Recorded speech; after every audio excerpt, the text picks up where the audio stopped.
Human beings are kind of wired to be mastered.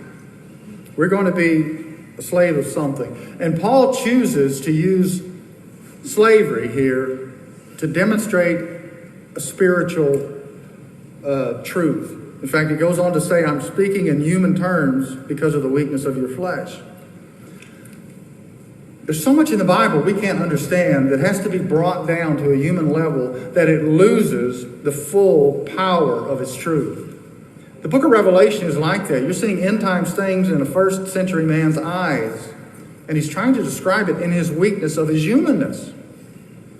And in Roman Empire where slavery, probably most of the members of the church were probably indentured slave or somewhat of the other kind of slavery.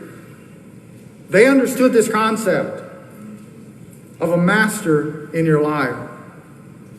But the basic principle that Paul's making is that if you yield to sin, you become a slave of sin. And if you yield to God, present yourself to God with the truths you understand, then you become a slave of righteousness. And it says here that you'll obey from the heart. You'll be changed. When I thought about that, I thought about when I was a kid and my mom would tell me to do stuff. I mean, my dad rarely spanked me, but my mom just wore me out.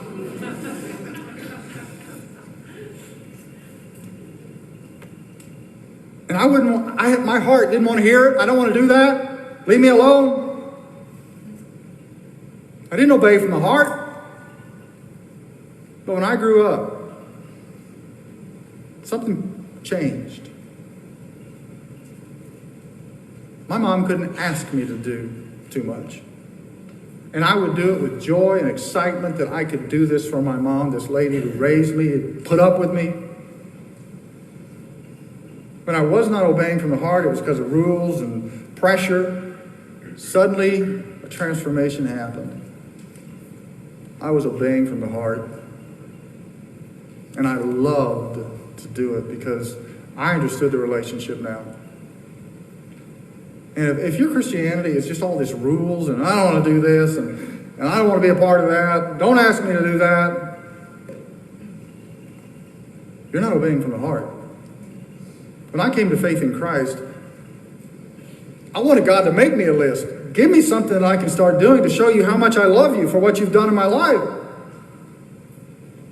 And anything that God would ask in my life, there was great joy that I would be able, entitled, overjoyed that I could do that because of what he had done for me.